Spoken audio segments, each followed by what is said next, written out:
అందరికీ నా వందనాలు. ప్రేమైన దేవునిలారా, మనం దేవుని సన్నిధిలో ఉండి దేవుని పాటల ద్వారా స్తుతించాము. దేవుని నామమును ఘనపరచగలిగా ఆరాధన సహాయకరంగా పరిశుద్ధ గ్రంథంలో నుండి రెండు మాటలను చదువుకుందాం. మన ప్రియ ప్రభువైన యేసుక్రీస్తును జ్ఞాపకం చేసుకోవడానికి మనం చేయవచ్చుగా మన ప్రభువారు మన కొరకు ఏమయ్యాడు మనం జ్ఞాపకం చేసుకోవడానికి ముందు పరిశుద్ధ గ్రంథంలో నుండి దేవుని మాటలు మనం చదువుకుందాం. అందుకు సహాయకరంగా ఎఫెసీయులకు రాసిన పత్రిక 5వ అధ్యాయం మొదటి 2 వచనాలు మనం చదువుకుందాం. అపోస్తలుడైన పౌలు ఎఫెసీయులకు రాసిన పత్రిక 5వ అధ్యాయం మొదటి 2 వచనాలు మనం చదువుకుందాం. ఒక వచనం నేను మరొక వచనం మీరు చదవాలని ప్రభువును కోరుతున్నాను. కావున మీరు ప్రియులైన పిల్లల వలె దేవుని పోలి నడుచుకోండి.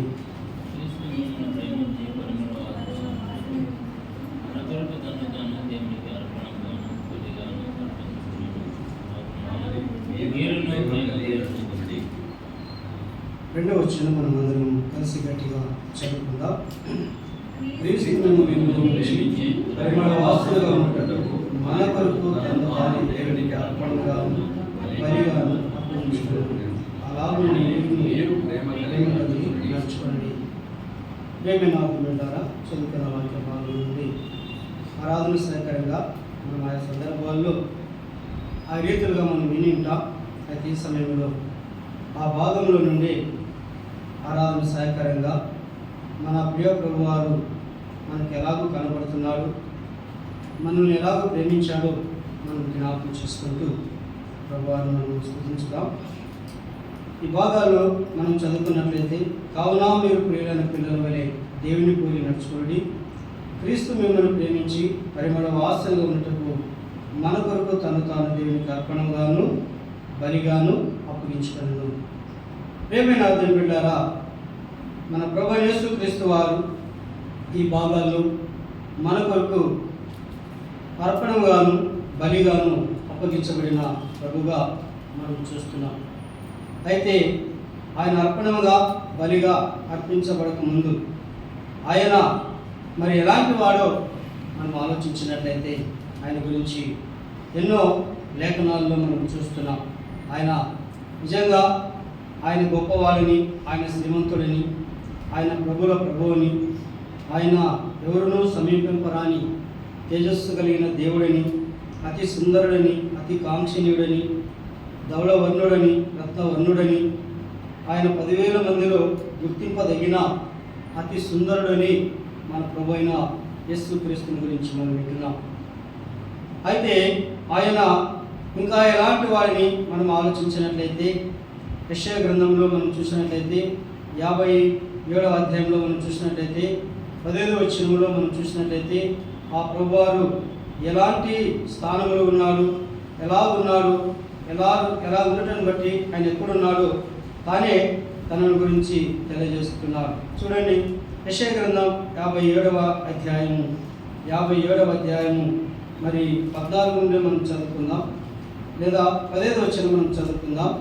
మహాగణుడును మహోన్నతులను పరిశుద్ధులను నిత్య నివాసినైన వాడు ఇలాగు సెలవిచ్చుచున్నాడు, నేను మహోన్నతమైన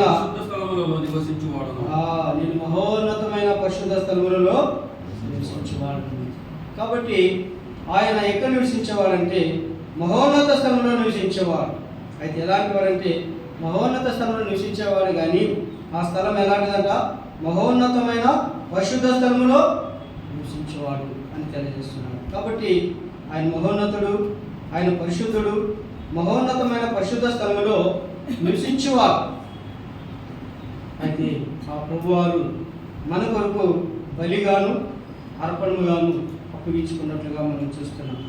అయితే ఈ పిల్లలు ఏమయ్యారు అని మనం ఆలోచించినట్లయితే అక్కడ మనం చూస్తున్నాం, క్రీస్తు మిమ్మల్ని ప్రేమించి పరిమళ వాసనగా ఉండటకు. ఏ వాసన అండి? పరిమళ వాసన. అయితే మునుపు మనము ఏ వాసనతో ఉన్నాం? నా దుర్వాసనతో ఉన్నాం. ఎందుకని? ఎఫెసీ పత్రిక 2వ అధ్యాయం 1వ వచనంలో మనం చూస్తున్నాం, మీరు మీ పాపముల చేతను అపరాధముల చేతను చచ్చిన వారే ఉండగా, అంటే చచ్చిన వారు ఎలాంటి వాసనట? దుర్వాసనతో ఉన్నాం, చెడు వాసనతో ఉన్నాం.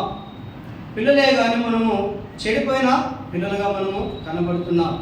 అందుకే యెషయా గ్రంథంలో మనం చూస్తున్నాం, చెరుపు చేయి పిల్లలారా కదా, ఇంకా పాపిష్టి జనమా, మరి ఇంకా చాలా మాటలు అక్కడ ప్రభువైన యెహోవా దేవుడు పలుకుతున్నాడు. పాపిష్టి జనమా, దోషభరితమైన ప్రజలారా, దుష్ట సంతానమా, చెరుపు చేయి పిల్లలారా, మీకు శ్రమ అంటున్నాడు.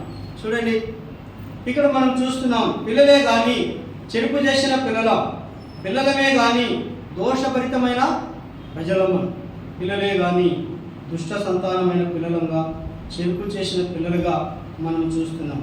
అంత మాత్రమే కాదు, పైన ఒక మాట అంటున్నాడు 2వ అధ్యాయం మరి 2వ భాగంలో, ఆకాశమా ఆలకించుము, భూమి చెవియకము, నేను పిల్లలను పెంచి గొప్పవారినిగా చేసి తిని వారు నా మీద తిరుగుబడి ఉన్నారు. పిల్లలే, దుర్వాసనతో ఉన్న పిల్లలే, తిరుగుబాటు చేసిన పిల్లలే కానీ చెరుపు చేసిన పిల్లలే కానీ పాపిష్టి పిల్లలే కానీ దుష్ట సంతానమైన పిల్లలమే కానీ ప్రభువును విసర్జించిన పిల్లలుగా మనం చూస్తున్నాం. అయితే ఇలాంటి పిల్లలను ఎలాంటి పిల్లలుగా మార్చడానికి ఆయన ఎలాంటి వాటిగా మారాడంటే, కావున మీరు ప్రియులైన పిల్లల వలె, ఏ పిల్లలు కావాలంట? ప్రియులైన పిల్లల వలె దేవుని పోలి నడుచుకున్నాడు. క్రీస్తు మిమ్మల్ని ప్రేమించి పరిమళ వాసనగా ఉండటకు అని మనం చూస్తున్నాం. పిల్లలమే కానీ చెరుపు చేసిన పిల్లలమే కానీ దుర్వాసనతో ఉన్న పిల్లలమే కానీ తిరుగుబాటు చేసిన పిల్లలమే కానీ దేవునికి దూరస్థులమైన పిల్లలం. అయితే హెబ్రీ పత్రిక 2వ అధ్యాయం 9వ వచనంలో కూడా మనం చూస్తున్నాం కదా, మనమందరం మెరుగుదు, ఆ పిల్లలు కూడా రక్తమాంసములు గలవారైనందున ఆయన కూడా రక్తమాంసంలో పాలివాడై మనం యొక్క బలం గలవారి చేతుల నుండి విడిపించుటకు అని మనం చూస్తున్నాం. పిల్లలే కానీ ఏమయ్యారు? మరణానికి దాసులయ్యారు. ఈ మరణం ఎక్కడ వచ్చింది? పాపమునొచ్చు జీతము మరణము. మరణానికి పాత్రులైన పిల్లలను మరణ భయం నుండి, మరణ దాసత్వం నుండి విడిపించడానికి ఆయన మన కొరకు రక్త మాంసంలో పాలువాడైన దేవుడిగా మనం చూస్తున్నాం కదా. అవును పిల్లరా, ఆయన రక్త మాంసములలో పాలువాడైన దేవుడు, ఆయన మహోన్నతుడైన దేవుడు, మహోన్నతమైన పరిశుద్ధ స్థలములలో నివసించే దేవుడు, ఆయన పరిశుద్ధుడైన దేవుడని మనం జ్ఞాపకం చేసుకున్నాం. అయితే ఆయన ఎందుకు మనల్ని ప్రేమించాడంటే, క్రీస్తు మిమ్మల్ని ప్రేమించి ఎందుకు ప్రేమించాడట? పరిమళ వాసన ఉండడానికి ప్రేమించాడని మనం చూస్తున్నాం. ప్రేమైన దేవులారా, ఆయన ప్రేమ మరి ఇంతవరకు మనం పాట పాడుతూ ప్రభువాన్ని మనం స్తుతించాం. ఆయన ప్రేమ తగ్గించుకున్న ప్రేమ, శిలువ స్థానానికి దిగి వచ్చిన ప్రేమ, ఆయన ప్రేమను గురించి పాడుతూ ప్రభువాన్ని స్తుతించాం. అయితే ఆయన ప్రేమ గురించి మనం ఒక్కసారి ఆలోచించినట్లయితే, మరి యోహాను సువార్త 8వ అధ్యాయంలో చూసినట్లయితే, ఆయన ప్రేమలో ఎలాంటి వారంటే, ఒక స్త్రీ పాపముతో పట్టబడినప్పుడు మోసే ధర్మశాస్త్ర ప్రకారము ఆమెను రాళ్ళతో కొట్టాలని ఊరిలో ఉన్న వారందరూ ఆమెను తీసుకొని వచ్చారు. ఊరిలో ఉన్న వారందరూ యేసు ప్రభు దగ్గరికి తీసుకుని వచ్చారు. అప్పుడు ఆ ఊరిలో ఉన్న వారందరూ అంటున్నారు, అయ్యా, ఈమె పాపం చేస్తుండగా పట్టబడింది, ఈమెను మోసే ధర్మశాస్త్ర ప్రకారం ఈమెను రాళ్ళతో కొట్టి చంపాలని. చూడండి, ప్రజలలో ప్రేమ చల్లారింది. అయితే ఆ ప్రభువారు ఆ ప్రేమను వారి ముందు పంచుతూ ఒక మాట అన్నాడు. ఏమన్నాడు? మీలో పాపం లేని వారు మొట్టమొదటి ఆమె మీద రాయి వేయండి. అయితే వెంటనే ప్రతి ఒక్కరు మేము కూడా పాపలమేని ఒక్కొక్కరు మరి పరీక్షించుకుని రాళ్ళు కింద పడేసినట్లుగా మనం చూస్తున్నాం. అయితే యేసు ప్రభువారు ఆమె ఒక్కరు వినగా ఆ ప్రభువారు ఆమెతో మాట్లాడుతామా, వారు ఎక్కడ ఉన్నారు అని అడిగినప్పుడు, వారు ఎక్కడ ఉన్నారో, ఎవరు నుండి శిక్ష విధింపలేదా అని అడిగినప్పుడు, ఆమె లేదు ప్రభువా అనను. అందుకు యేసు, నేను నీకు శిక్ష విధింపను, నీవు వెళ్ళి ఇక పాపము చేయకుమని చెప్పింది. చూడండి, ఆయన ప్రేమ ఎలా వెల్లడిపరిచాడో మనం చూస్తున్నాం. అందరికీ సమానము ఆయన ప్రేమను చూపినట్లుగా మనం చూస్తున్నాం. పెద్దవారిని, చిన్నవారిని, పాపిని, మంచివారిని ఆయన ప్రేమించిన దేవుడుగా మనం చూస్తున్నాం. అయితే పిల్లల మానవుల ప్రేమలో వ్యత్యాసం ఉండవచ్చు, కానీ దేవుని ప్రేమలో వ్యత్యాసము కానీ, తగ్గింపు కానీ, హెచ్చు కానీ లేనట్లుగా ఆయన ప్రేమ సమానమైనదిగా మనం చూస్తున్నాం. అందుకే భక్తుడైన యోహాను రాస్తూ మాట్లాడు, దేవుడు లోకం ఎంతో ప్రేమించము అని మనం చూస్తున్నాం. కాబట్టి ఆయన ప్రేమామయుడైన దేవుడని, ప్రేమాసుడిపోయిన దేవుడని, ఆయన ప్రేమకు ప్రతినిధి అని మనము చూస్తున్నాం. ఆయన గుణాలలో ప్రాముఖ్యమైన గుణం ప్రేమ అని కూడా మనం చూస్తున్నాం. అయితే క్రీస్తు మిమ్మల్ని ప్రేమించి పరిమళ వాసన ఉండటానికి ఆయన తన్ను తాను మీ కొరకు బలిగాను అర్పణగాను అప్పించుకుని మనం చూస్తున్నాం. ప్రేమ దేవుడారా, ఆ ప్రభువారి యొక్క ప్రేమ ఎంత గొప్పదో, ఆ ప్రభువారు ఎంత గొప్పవాడో, ఆయన ఎలాంటి స్థానంలో ఉన్నాడో మనం ఆలోచించినట్లయితే ఆయన పరిశుద్ధుడు, ఆయన పరిశుద్ధమైన స్థలంలో నివసించేవాడు, ఆయన పాపము లేనివాడు. అయితే నిన్ను నన్ను ప్రేమించి ఆయన ఈ లోకానికి మరి మానవుడిగా దిగి వచ్చాడు. మానవుడిగా దిగి వచ్చినప్పుడు ఆయనను పాపిగా పట్టుకున్నారు, నేరస్తుడిగా ఆయన పట్టుకున్నారు, నిందితుడిగా ఆయన నిందించారు, దోషిగా ఆయనను నిలబెట్టినట్లుగా మనం చూస్తున్నాం. ఆయనలో ఏ పాపము లేదు, ఆయన పాపం ఎరుగని దేవుడు, పాపంలో చేరక ప్రత్యేకంగా ఉన్న దేవుడిని హెబ్రీ గ్రంథకర్త రాస్తున్నారు. అలాంటి పరిశుద్ధుడైన దేవుడు నిన్ను నన్ను పరిమళ వాసనగా మార్చడానికి, నిన్ను నన్ను పరిశుద్ధునిగా మార్చడానికి, నిన్ను నన్ను ప్రియమైన పిల్లలుగా మార్చడానికి ఆ ప్రియ ప్రభువారే మన కొరకు మరి ఆ పరలోకాన్ని వదిలి ఈ భూలోకానికి మానవుడుగా దిగొచ్చాడు. మానవుడుగా దిగివచ్చి మానవులమైన మనోన్నతమై మన యొక్క శిక్షను మన మీద వేయకుండా, మన యొక్క పాపాన్ని బట్టి మనం శిక్షించగా ఆయనే మన కొరకు, మన పాపముల కొరకు ఆయన మరి శిక్షకు అప్పగించుకున్నట్లుగా మనం చూస్తాం. అవును పిల్లరా, ఆయనను నిజంగా ఒక సామాన్య మానవునిగా ఆయన పట్టుకొని ఆయనను బంధించి ఆయన పిడుగుదలతో గుద్దారు, చెప్ప వెంట్రుకలు లాగించారు, ఆయన ముఖం మీద ఉమ్మి వేశారు, ఆయనను నీచులుగా ఈడ్చుకుంటూ తీసుకుని వెళ్ళిపోయారు. ఆయనను బంధించి కొరడాలతో ఆయనను కొట్టారు. ఆయన ఏ పాపము చేయలేదు. నేరస్తునికి కొరడా దెబ్బలు పడాలి, ఆయన నేరస్తుడు కాదు, ఆయన నిర్దోషి. అయితే మనలను పరిమళ వాసనగా మార్చడానికి ఆ ప్రభు అని మన కొరకు పట్టబడి ఆయన కొట్టబడుతున్న ప్రభుగా మనం చూస్తున్నాం.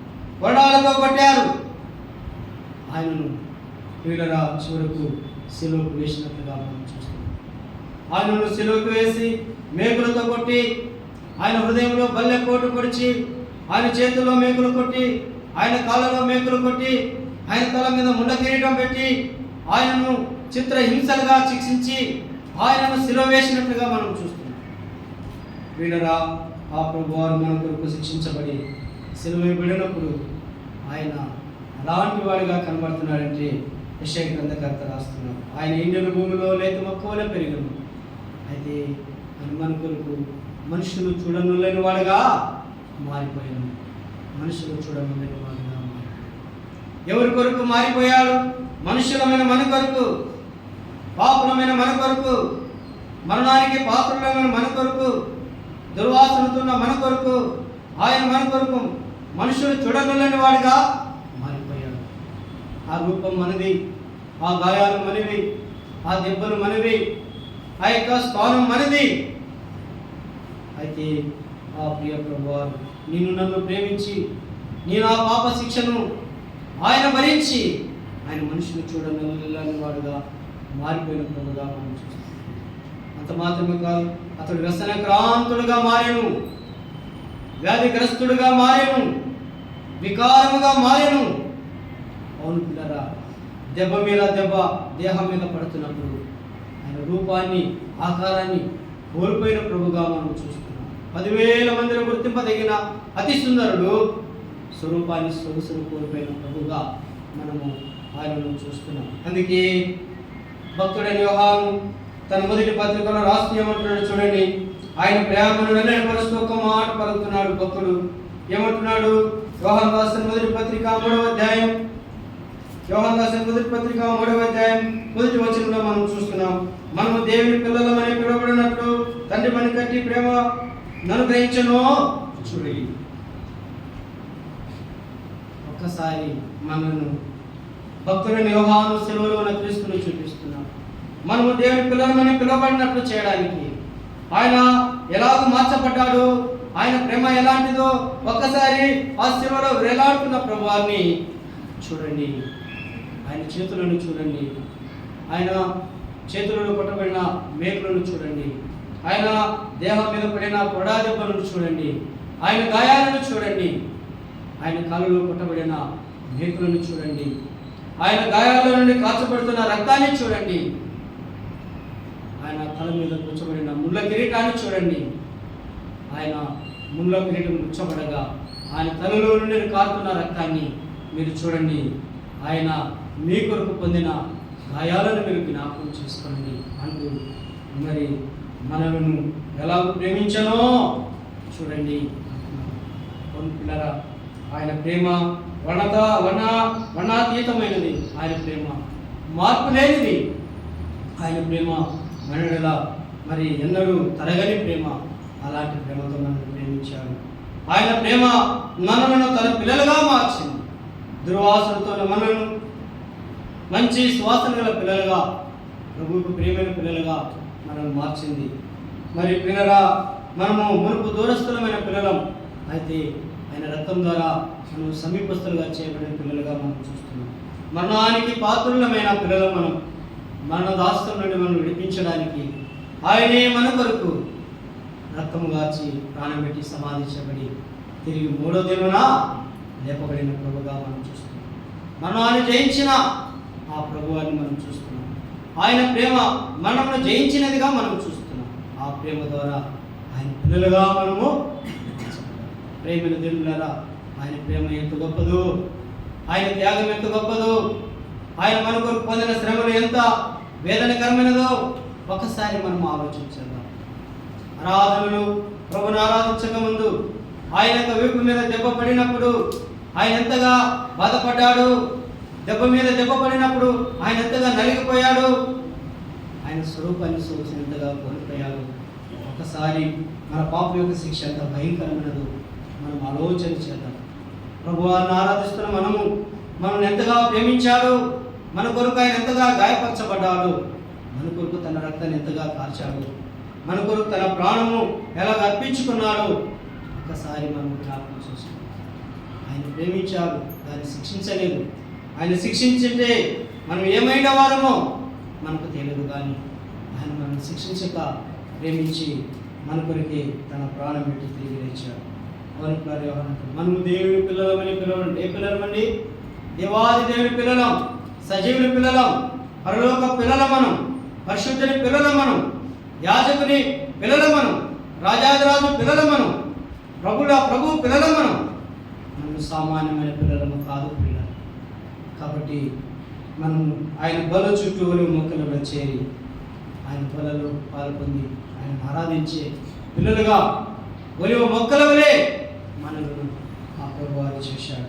కాబట్టి అదే కాలంలో ఆ ప్రభువారి ప్రేమను జ్ఞాపకం చేసుకున్నాం, ఆ ప్రభువారి కృపలను మనం జ్ఞాపకం చేసుకున్నాం. ఆ ప్రభువారు ఎంత పరిశుద్ధుడు, ఎలాంటి స్థానంలో ఉండేవాడు, ఆ ప్రభువారు మన కొరకు ఎలాంటి స్థానానికి వచ్చాడు, ఎలాంటి శిక్షణ భరించాడు, ఎలాగూ మన కొరకు మరణించి తిరిగి లేచాడు. ఆ ప్రభు ద్వారా మనకు కలిగిన మేలు, ఆ ప్రభు ద్వారా మనకు కలిగిన ఉపకారాలను జ్ఞాపకం చేసుకుంటాం. ఆ ప్రభువాన్ని స్తుతించి ఆ ప్రభువారి నామాన్ని మహిమపరచుకున్నాం. దేవుడి కొద్ది మాటలు దీవించుకున్నాం.